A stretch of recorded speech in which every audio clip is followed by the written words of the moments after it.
Assalamualaikum warahmatullahi wabarakatuh. Perkenalkan, nama saya Dini Ramada Putri dengan NIM 100113822272002.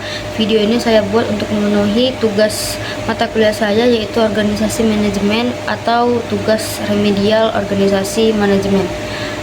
Manajemen dan konteks organisasi adalah serangkaian aktivitas yang melibatkan perencanaan, pengorganisasian, pengarahan, dan pengendalian sumber daya manusia, keuangan fisik, dan informasi untuk mencapai tujuan yang ditetapkan. Dalam setiap organisasi, untuk mencapai tujuan yang telah ditetapkan sebelumnya, akan berhasil bila organisasi tersebut mampu melaksanakan fungsi manajemen dengan baik. Manajemen merupakan inti dari administrasi yang ditujukan dari tercapainya tujuan yang telah ditetapkan dalam batas-batas kebijaksanaan umum yang telah dirumuskan sebelumnya. Dalam penerapan harus mengandung prinsip pokok, yakni efisien dalam pemanfaatan sumber daya, efisien dalam memilih alternatif kegiatan untuk mencapai tujuan organisasi, dan rasional dalam pengambilan keputusan. Fungsi manajemen ada 4 fungsi. Manajemen harus ditetapkan seperti planning, yang artinya fungsi ini melibatkan proses penerapan tujuan, penerapan strategi, dan pengembangan rencana tindakan untuk mencapai tujuan tersebut. Perencanaan mencakup pemilihan sasaran, alokasi sumber daya, dan perumusan rencana jangka panjang atau jangka pendek. Yang kedua itu ada organizing, fungsi untuk berfokus untuk pengorganisasian sumber daya dan struktur organisasi. Yang ketiga itu ada actuating, fungsi pengarahan berkaitan dengan memotivasi, mengarahkan, dan mengelola orang-orang dalam organisasi atau melakukan aksi dalam suatu tujuan. Yang keempat itu ada controlling, fungsi pengendalian melibatkan pemantauan kinerja organisasi untuk memastikan bahwa aktivitas sesuai dengan rencana yang telah ditetapkan.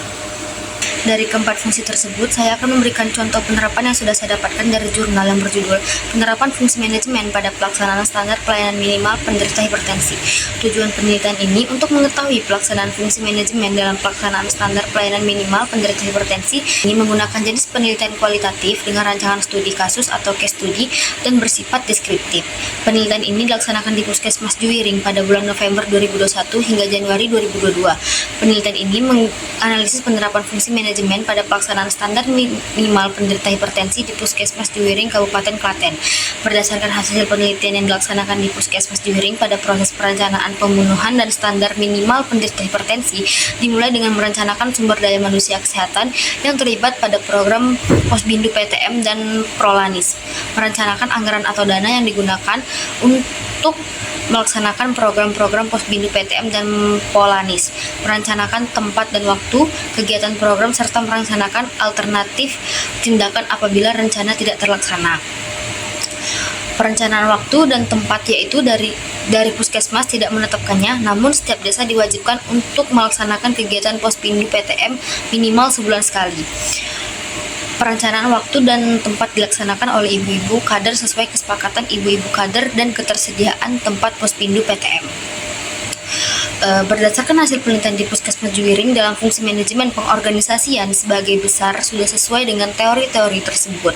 Namun masih terdapat kendala-kendala dalam pengorganisasian di Puskesmas Juwiring dalam pemenuhan standar pelayanan minimal penderita hipertensi.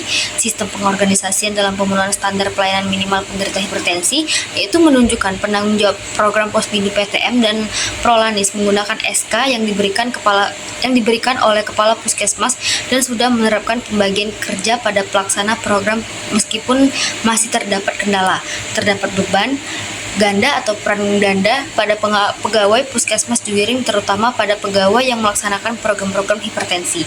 Penanggung jawab program Posbindu PTM memiliki tugas ganda seperti melakukan pelaksanaan swab dan vaksinasi, sehingga seringkali dalam melaksanakan Posbindu PTM tidak hadir. Hal tersebut mengakibatkan pelaksanaan program Posbindu kurang optimal. Berdasarkan hasil penelitian di Puskesmas Juwiring pada proses pengarahan dari Kepala Puskesmas lalu kepada penanggung jawab program masing-masing, penanggung jawab Posbindu PTM memberikan pengarahan pada ibu-ibu kader pada refreshing. Pengarahan program Prolanis dilaksanakan dengan penanggung jawab program yaitu Kepala Puskesmas Juwiring, namun tidak dilaksanakan secara rutin. Selain itu, secara keseluruhan terdapat lokal area mini yang diadakan setiap 1 bulan sekali. Pelaksanaan kegiatan sudah sesuai dengan Peraturan Menteri Kesehatan Nomor 4 Tahun 2019, yaitu pengukuran tekanan darah, melakukan edukasi terkait perubahan gaya hidup, meskipun hal tersebut tidak berjalan rutin dalam pelaksanaannya. Berdasarkan hasil penelitian penanggung jawab Posbindu PTM di Puskesmas Juwiring tidak selalu menghadiri setiap kegiatan Posbindu PTM dikarenakan terkadang diberikan tugas lain di Puskesmas. Hal tersebut sejalan dengan penelitian yang dilaksanakan oleh Primiani 2019 di masyarakat yang mengikuti Posbindu PTM di Kota Solok merasa kurang puas dalam pelayanan karena tugas Puskesmas tidak selalu hadir dalam pelaksanaan Posbindu PTM.